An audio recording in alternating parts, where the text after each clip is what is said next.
ẹni tá a ti ń retí dé o àlìwúlẹ̀ máa ń wọ́rọ̀ south lambe alágbàálẹ̀ wa aṣíwájú ẹ̀sìn olùtẹ̀lé ànábì gbajúgbajà oníwàásí àgbáyé tó mú yẹnyẹn ríkẹ́ sọlárí láwà ní sẹ́yẹ alùkínbẹ̀ẹ́dọ̀ kí àdúrà tó ń gbà kankan pẹ̀lú orúkọ ọlọ́run ọba kún fàyà kóònù tó lágbára jogun kógun ayé ẹni lọ rasulu shafa'u imutisara muhammad sallallahu alayhi wa sallam alhaji ọmọwé jìnnà sábìtú àdìjọ lágòkè justice of the peace olùdásílẹ̀ àti ìmáàmù àgbàjọ shafa'u ní islam worldwide kẹ̀kẹ́ nínú àgbáríjọpọ̀ lè máa mú jàǹkànjàǹkàn gbogbo lórílẹ̀‐èdè nàìjíríà nàṣí àtúnlápọ́njá yàgò yàájú tábàgbà tábàwò ti kún tẹ̀dọ̀ alẹ́ kùrẹ́àn mẹ́tòmẹ́tò oníwàásí tó yàn tó yanjú àtúpalẹ̀ ní pọ́nrán kọ̀ọ̀kan tọ́lọ́ ń paláṣẹ káṣe àti súnà òjíṣẹ́ ńlá Muhammad iṣẹ́ ìránṣẹ́ àwọn òjíṣẹ́ ọlọ́run tó ti wá tó ti lọ ṣáájú kí Muhammad ó tó dé bí Kùránì ṣe gbé kalẹ̀ lódìdí láì bẹ̀rù láì fòyà láì fi tẹ̀sìn ṣe láì ṣègbè lẹ́yìn ẹnìkan wàláwù kánà kó jẹ́ olórí tàbí ọmọ ẹ̀yìn láwùjọ pàtì ẹ̀ka dánilóró yé ṣe bí àgbọ́dún náà rọ̀ fẹ́ni tó ń ṣe rere kó lè tẹ̀síwájú kẹ́ni ayé pọ́n lójú ó lè padà wá dẹni ayé yẹ sí kálàáfíà òjọba kárí ayé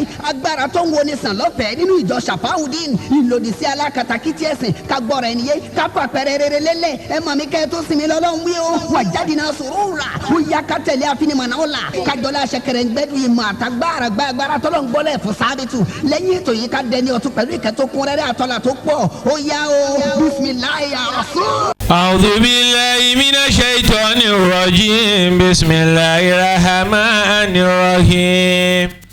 Yuthabitu Allahu alladhina amanu bil qawli thabit fil hayati dunya wa fil akhirah wa yudillu Allahu zalimin wa yaf'alu Allahu ma yasha'u. جاهد الكفار والمنافقين واغلظ عليهم ومأواهم جهنم وبئس المصير. أعوذ بالله من الشيطان اللعين مريد الرجيم بسم الله الرحمن الرحيم. وإلهكم إله واحد لا إله إلا هو الرحمن الرحيم. صدق الله العظيم. Allahu Akbar. In the name of Allah, the Beneficent, the Merciful. The Holy Quran, chapter 2, verse 163. And your Allah, God is one Allah, God that is Allah. La ilaha illa huwa. There is none who has the right to be worshipped but He, the most beneficent, the most merciful. Truth are the word of God. Ní orúkọ Ọlọ́run àjọkẹ́ ayé àsàkẹ́ ọ̀run Ọlọ́run yín Ọlọ́run kan ṣoṣo ni kò sí Ọlọ́run mìíràn àyàfi òun àjọkẹ́ ayé àsàkẹ́ ọ̀run òdodo ni ọ̀rọ̀ Ọlọ́run. ولقد أتينا لقمان الحكمة أن يشكر الله ومن يشكر فإنما يشكر لنفسه ومن كفر فإن الله غني حميد. وإذ قال لقمان لابنه وهو يعظه يا بني لا تشرك بالله Inna anzirika lazulumu azimu zadakala ulazi. Allahu Akbar. Lukumanu lọ́lọ́run ọba fi ta kókó bọ́ ọba fẹ́ jẹ́ òbí rere. Òbí rere ò gbọ́dọ̀ gbàjẹ́. Nígbà ojú dúdú téèyàn ń wá arẹmọ kiri. Lèyàn pàdé ibi téèyàn ó ti gbàjẹ́ pé a ti ṣe báyìí báyìí ṣùgbọ́n afàyè fúnni ládìí ẹ̀sìn gbòdìdì ẹni lọ ẹni ni wọ́n. Allahu Akbar. Ṣé mo sọ̀tàn ara mi fún ọ nígbà tí ayé kàn lábùkù 1981 tí mo pàgbàlagbà lẹni tí mo yáàbù as students yàrá kan náà la wà ní University of Ife. Kò ní stature part 3 lọ́dẹ̀ wà èmi wà ní part 4 chemical engineering wà ní part 4 part 3 demography wọ́n dẹ̀ rìpọ́tù ẹ̀ fún mi pé kò ń gbálẹ̀ mo dẹ̀ fẹ́ lọ class mo ní oh boy ó ní ṣé mi mo ní yes bàbá dàgbà sílé ẹni ó láwọn ń gbọ́ ó ní wọ́n sọ pé òkè ń gbálẹ̀ àbí kí n tó dé èmi ń gẹ́ orí kí n tó dé kó o make sure pé o ti gba gbogbo ilẹ̀ ló bá báńkì ilẹ̀kùn as olórí of the room ṣùgbọ́n nígbà tó fi máa dìrọ̀lẹ́ wàhálà ti dé bá mi n sì mọ̀ pé wàhálà ni ẹ̀ tí wàhálà bá dé tẹ́ ẹ mọ̀ pé wàhálà ni you be conscious of àmọ́ ronú pé ibo ni kíní ti wá mi ò mọ̀ pé wàhálà ni lódì pé mò ń padà bọ̀ láti kíláàsì bí 200 ẹsẹ̀ ní tẹ̀lé mi n sì rí hàn n sábà gbọ́ wàmù àti àmọ́ wẹ̀yìn ni àfi tí mo bá lie down tí mo fẹ́ sùn nìkan ní ìní gbọ́ ẹsẹ̀ wọn bí mo débi tí n ti jẹun ní dining room bí ọwọ́ bíi 10 lájọ máa kọ́ bọ́ kí ní báyìí pé kí aláàdé mi ò lè ronú kankan pẹ́nìkan lọ́wọ́ àǹdí ẹ̀ torí ń bá yẹn jà o kàn pass instructions.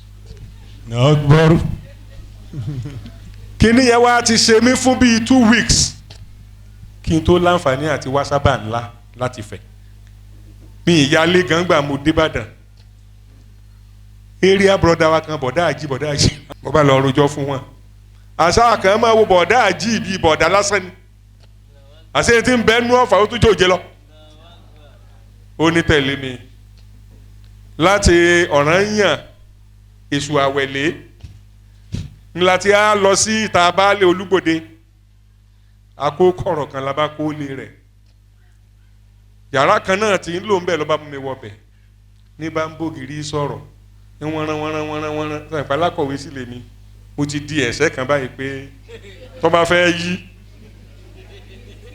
mo ti ń wò báyìí ẹ tó ní pọ́blẹ́mù tí ọmọ pọ̀ ní pọ́blẹ́mù ayé ò ní ṣe ọ́. Àmín. wọn ò ní yíyan bá o. Àmín. wọn ò ní rìmọ́tì ẹ o. Àmín.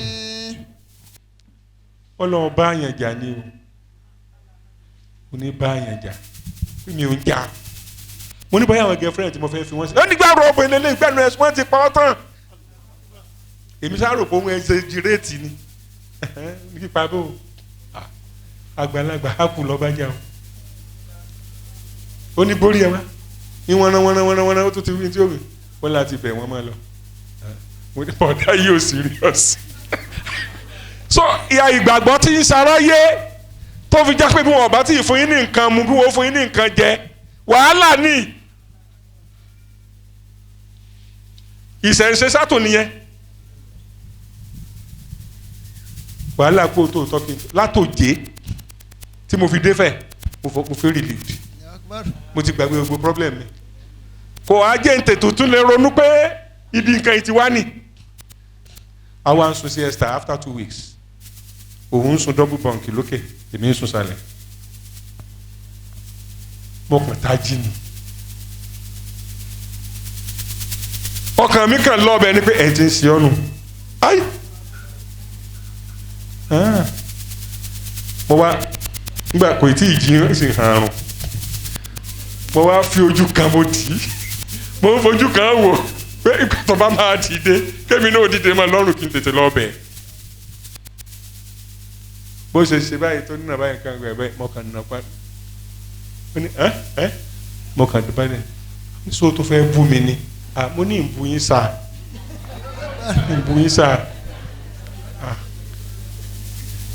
bọ́bá dìde ńlẹ̀ lọ́wọ́ náà rò ó ní this is how you waste your life. I will have wasted you. èmi ní tí n bá dàgbà kí n dàgbà lé wa.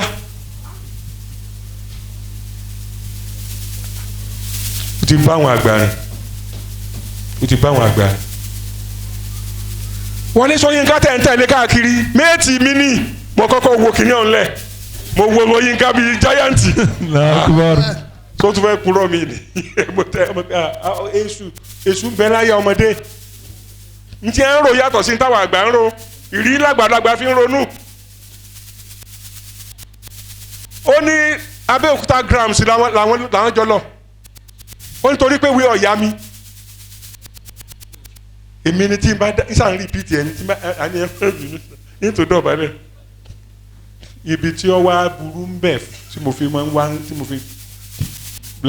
fẹ́ fira mi jìn fáwọn ọmọ àwọn ọ̀dọ́ mo wá ń wá agbára wo ní lò pé èmi ni mo declare pé ọ̀sọ́ lọ́hùn eléyìí ọ̀fọwọ́ kàn mí táwọn ẹsẹ̀ bíi 200 fi ń tẹ̀lé mi káàkiri ó túmọ̀ pé supreme being gbọ́dọ̀ wà o ibi mo ti bẹ̀rẹ̀ sí mọ Ọlọ́run díẹ̀ nù mo bá ń tẹ̀lé bó bá fẹ́ gbómi mo di bíye láì lówó nú lágbára tí ó bá lọ lẹ́sà nkankan ń sábà gbé báàgì nkankan so after 3 months rí nkankan rí ntọ́wọ̀n yìí tọ́pẹ́ asámọ̀ pé mo wọ sọ green ní sì mo wọ funfun yóò sì mọ́ ni immaculately ló máa mọ́. gbọ́ wa tásìkò kan máa lọ bá mo ní ẹsikísà mo fẹ́ wọ ẹgbẹ́ awo ó ní how old are you mo ní 24 jọ ń lójú bàjẹ́ lásìkò tó yáàpù mi yẹn ó ní kíní kan 52 lòun ó tó mi bí 24 times 2.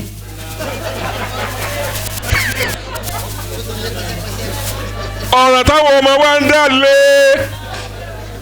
kọ́lọ́ ń ṣàánú wa ní from my own experience ẹ ti rí ṣé bàbá mọ̀ pé mo ń ṣe dáadáa tí mo tún jọ máa rúgbó nù ní ètò gbọ́n wọn ní ètò mágbàlagbà yìí o ni mo tún di zulumi ni mo tún kọlu zulumu o ó ní how old are you ó ní 24 ó ní mo ti join o ó ní you can only join at age of 40 minimum of 45 ó ní tí wọ́n bá join nísìnyí wọ́n fún ọ ó nípò ṣùgbọ́n gbogbo tó fi géèyàn pátá ni wọ́n gbà lára rẹ̀.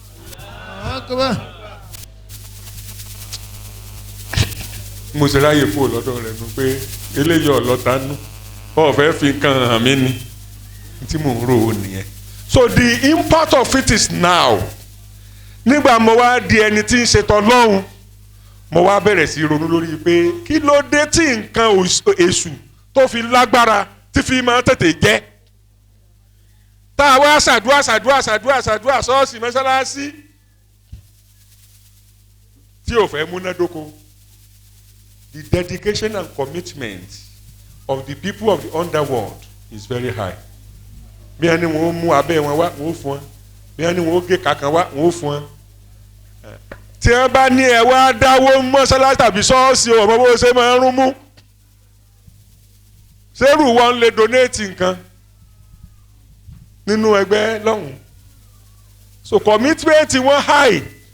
When your commitment in the nínú tìjọ Ọlọ́run náà bá high agbára yẹn ó dé.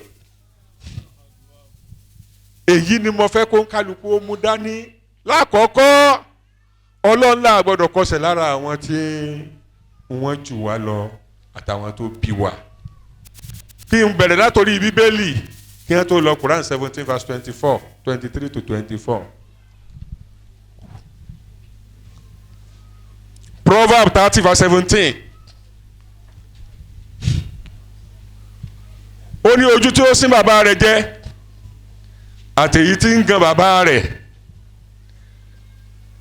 kánnakánná ayé yọ ojú ẹ̀ sílẹ̀ o àwọn ọmọ kánnakánná láwàá fáwọn ojú ń jẹ wọn à jẹ ayé ò ní tọ́ bọ̀ lójú o ayé ò ní fọ́ ọ lójú o torí táyé bá tọ́ bọ̀ nǹkan Ọlọ́run mọ̀jẹ̀ ń ti ń ṣe ó ti kú kò ní kú ọ̀nbẹ ni ń ti ń ṣe ò ní lọ ni torí ẹni tó o ṣe ti kú ẹni tí ń ṣe ọ́ wọ́n bá ti kú ẹni tí ń ṣe ọ́ ní ọ̀pá ọ́ ta ni ó fi ìpìlẹ̀ rẹ̀ hàn ibi mo dì sí ni ibi mo fi pamọ́ sí ni ta lẹ fẹ́ lọ ọbẹ̀ tí ìgbà tí ọba gbẹ́ bẹ́ ta sókù lọ ọbẹ̀ Quran 17:23-24 wá sọ pé. وقضى ربك ألا تعبدوا إلا إياه وبالوالدين إحسانا إما يبلغن عندك الكبر أحدهما أو كلاهما فلا تقل لهما أف ولا تنهرهما وقل لهما قولا كريما واخفض لهما جناح الذل من الرحمة وقل رب ارحمهما كما ربياني صغيرا. ní kánmọ́kánmọ́. àti pé olúwa rẹ̀ pa láṣẹ pé ẹ kò gbọdọ̀ sí kinní kan àyàfi òun nìkan àti kí ẹ máa ṣe rere fún àwọn òbí méjèèjì bí ọ̀kan nínú wọn bá dàgbà sí ọ lọ́wọ́ àbí àwọn méjèèjì o kò gbọdọ̀ ṣe sí ọ wọn bẹ́ẹ̀ sì ni o kò gbọdọ̀ jágbe mọ́ wọn ṣùgbọ́n kí o máa bá wọn sọ̀rọ̀ alápọ̀nlé àti kí o rẹ ara rẹ nílẹ̀ fún wọn ní ti àánú àti kí o máa sọ pé olúwa bá mi kẹ́ àwọn méjèèjì gẹ́gẹ́ bí wọ́n ti rè mí tí wọ́n kẹ́ mi ní kékeré. àní ẹ má máa kọsẹ̀ lára òbí o lára òbí àní ká má máa kọsẹ̀ lára òbí. ẹ má kọsẹ̀ lára bàbá pẹ̀lú ìyá. àní ká má máa kọsẹ̀ lára òbí. lára ẹni tójú wa lọ nílé ayé. àní ká má máa kọsẹ̀ lára òbí. ká má máa kọsẹ̀ ò ká wa má ṣubú o. àní ká má máa kọsẹ̀ lára òbí. ọ̀dọ́wọ́ wa àwa tá a jábí amọ́ o kálájà ọmọ jẹ́ èso kí wọ́n mọ̀ tìta mọ̀ sán ọmọ yín dì wálé o pàápàá ẹ̀yin boys ẹjọ́ ọmọ yín ó ní mi sí ọlọ́run kọ́ wọ́n yẹ pé ńgbà tí ọba máa yàn kọ́ wọ́n yẹ pé mèrè ni ó gbé níyàwó kọ́ wọ́n yẹ pé àjẹ́ ni ó gbé wálé kọ́ wọ́n yẹ pé ìwọ̀n ilẹ̀ ni ó lọ gbé èyí tó lọ ń gbọ́ wọn o torí tí element of light bá wà lára ènìyàn ó lè ṣàṣìmú ó lè ṣàṣìyàn ẹlẹ́dàá ni ó chúùsì fún ọ ìwọ ó sì máa rò pé wọ́n ló ń ṣe. Allahu akbaru.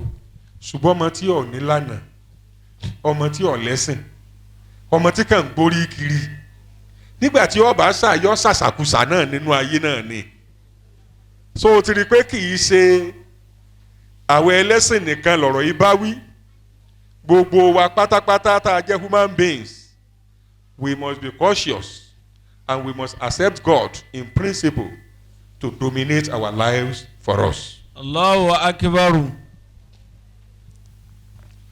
wàhálà àkọ́kọ́ tí ọmọ wa máa kó sí ó nìyí o during the courtship period àṣà ọmọ ní pàtàkì tọ́jú ọmọkùnrin àwọn ẹgbẹ́ rẹ̀ ọmọ wa tì í báwo ni so ti lọ lórí ẹ̀ nǹkankan òun náà fẹ́ mọ́ nǹkankan wẹ̀ bẹ́ẹ̀ pressure yẹn ni ọmọ wa fi bá wọ sọ̀rọ̀ pé téèyàn bá máa jẹ náà ó yẹ kéèyàn ó lè tẹ̀wò náà ìwọ ló fẹ́ fi ṣètọ́wò tiẹ̀ ta yá àfi wọ́n ṣètọ́wò wọ́n ọ̀mẹ́kọ́ tí wọ́n fi ṣètọ́wò ta ní mọ́ra wọ́n máa ń gbé rà káàkiri ayé ni má jẹ́ wọn ó fi ọ́ ṣètọ́wò torí ọlọ́run ìtọ́wò you a full human being full blooded person má jẹ́ wọn ó fi ọ́ ṣètọ́wò. During the courtship period, love, sex àti marriage ìpèníjà mẹ́ta tí ń bẹ. The love àti sọ fún wa pé ńlọ́lọ́run lọ́wọ́ sí kò dẹ̀ ní ṣàdédé ṣẹlẹ̀ àyàfi pẹ̀lú àṣẹ Ọlọ́run. n ló fi já pé ẹ̀yin tó jẹ́ pé ẹ máa ń ní girlfriend mẹ́ta mẹ́rin márùn mẹ́fà tẹ́ ẹ bá sọ ara yín dáadáa nu ọkàn yín ẹ rí wípé ẹyọ ẹnìkan náà níbẹ̀ lókàn àyà yín àwọn yòókù ẹ fẹ́ kàn fi gbàgẹ̀rẹ́ sí ni. ṣé ọwọ́ adá kí wọ́n fi wọ́n gbàgẹ̀rẹ́ sí. nítorí yẹ kó ọjà ládùúgbò nìyẹn nígbà tẹ́mi ọmọ yàn tígbà mo ti mọ tí mo gbà pé torí pé nínú ilé lóòótọ́ èmi èkírun èmi èṣe kankan ṣùgbọ́n mo mọ̀ pé agbára ń bẹ nù kí wọ́n kákò kí wọ́n máa sọ̀rọ̀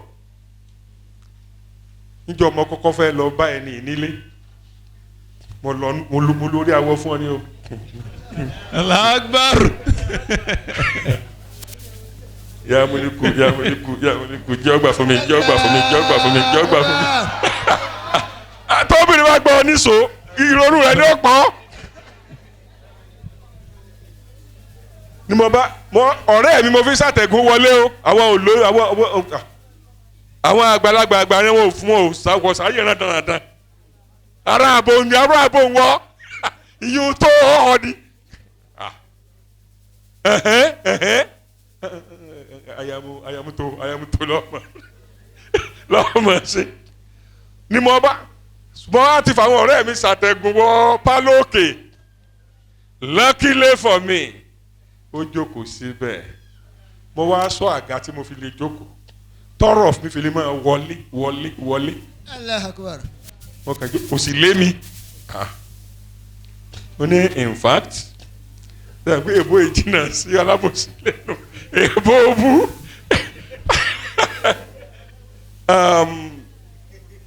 I'm so serious. I'm so sincere. In fact, faithfully yours. I just want you to tell me now what can make me to be happy and then talk back. Because of mo rò pé tí mo lọ́kàn ní tàbá tiẹ̀ jẹ́ tẹ́lẹ̀. Only impossible comes from impossibility, and if it may be possible, it comes from possibility. Amoni, what is the meaning of that? Express yourself, explain the more, so that I will be able.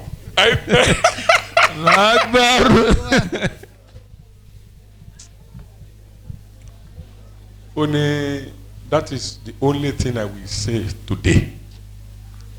Bí n ṣe gbádùn mọ́nù, torí kò sí yẹ́sì ń bẹ, kò dẹ̀ sí no ń bẹ. So tó túmọ̀ sí pé ó súnmọ́ Ọlọ́run jèmi lọ. Ó ti gbé sọ́wọ́ Ọlọ́run. Impossible comes from impossibility, and if it may be possible, it comes from possibility. Mo fẹ́ káwí pé kíni ni mo fẹ́ yẹ mú possibility kí n tó sọ́dún òun náà dàdúrà pé possibility. Ẹ kàn rẹ́rìn ni o. In 1995, that was the way I prayed ní Kaaba nígbà tí ẹ há mi ní promotion tí mo wà ní kí lórúkọ ẹ̀.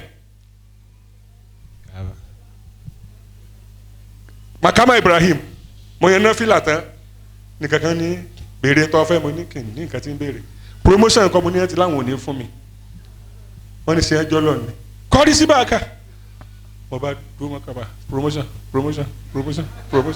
wàhálà ìyàṣẹ́gun o. Ngbà Ọlọ́run mọ̀ pé ìwọ̀n ọ̀mọ tí mo fẹ́ sọ wọn ò mọ tọ́kàn lọ́rọ̀ mi nítorí náà àdúrà tí ò ní gbà á mọ̀ yàdọ̀ wá wá àdúrà tí ò ní gbà á mọ̀ yàdọ̀ wá wá. Wọ́n gbọ́dọ̀ lọ́wọ́ àwọn oníṣiṣẹ́. Àdúrà tí ò ní gbà á mọ̀ yàdọ̀ wá wá. Gbogbo ọmọge ń ẹ̀sán mi àṣẹ. Àdúrà tí ò ní gbà á mọ̀ yàdọ̀ wá wá. Gbogbo ọkùnrin ẹ̀sán mi àṣẹ. Àdúrà tí ò ní gbà mọ́ yàdọ̀ wá wá. Ó ti jíṣẹ́ fún wa o ó dáa ká gbọ́ ká gbà torí pé ó ṣe iyebíye púpọ̀ pẹ̀tẹ̀pẹ̀tẹ̀ tọrọ Ọlọ́run tó sọ̀kalẹ̀ lónìí náà ní pọ̀pá ẹni ó bá taba ọlọ́tún bẹ̀ ṣe ni o Shafauddin Islam worldwide alòdì sí irọ́ pípa àbòsí ṣíṣe ojúṣàájú ìmọ̀tara ẹni nìkan ẹlẹ́yàmẹ̀yà alákatakítí ẹ̀sìn àtàwọn tọ́lọ́ ń kọ̀ láàrin ara wa síra wa ìfẹ́ òtítọ́ àti ìbágbépọ̀ lálàáfíà ló jẹ wá lógún o tẹ́ ẹ bá ní béèrè lórí ètò tòní àbí ẹ fẹ́ da kásẹ̀tì ètò tòní fún ìmọ̀dòye ọ̀rọ̀ Ọlọ́run ọba tààlà bó sì jẹ́ wípé ìrànlọ́wọ́ kún fáyà kún mọ́dìbàjẹ́ àdúrà tó ń gbà kankan lẹ́yìn fẹ́ǹtì yìí kò ní ná yín lówó rárá o ọ̀fẹ́ ní gbogbo ìwòsàn ìdáǹdè ọ̀nà àbáyọ àti àṣeyọrí ní gbogbo àdáwọ́lé báyìí ni Ọlọ́run pa wá láṣẹ rẹ̀ nínú ìjọ Shafauddin tẹ́ ẹ bá rẹ́ni kẹ́ni tàbí ìjọkíjọ tó ń forúkọ Shafauddin gba owó tàbí nǹkan míì lọ́wọ́ èèyàn kì í sọmọ ìjọ tí a o ọ̀lẹ́ni ẹ̀fìlágbófinró lọ ẹ̀yẹn darapọ̀ mọ́ ìjọ Shafauddin tó ń bẹ nítòsí yín pẹ̀lú àníyàn dáadáa kẹ́rí ọ̀nà ìyanu tọ́lọ́run gbà dá wa lóhùn ìbéèrè wa gbogbo nírọ̀rùn lẹ́yẹ òsọ́kà ẹ sì lè kàn sí wa ní headquarters wa Shafauddin Central Mosque and Islamic Center for Spiritual Awareness International tó wà ní Mọ́fikúyọ̀mí School Àwákájayé Ìwó Road Ìbàdàn UI Post Office Box 20230 Ìbàdàn email address rasulshafau@yahoo.com fún gbogbo ẹ̀ka wa tó wà lókè òkun Shafauddin ní London ló kó wọn sòdí o bẹ́ẹ̀ ṣe máa bá wa pàdé ní lórí ètò yìí lákòókò kan náà lọ́sẹ̀ tó ń bọ̀ Shafau lára lágbára wa ẹ gbà bẹ́ẹ̀.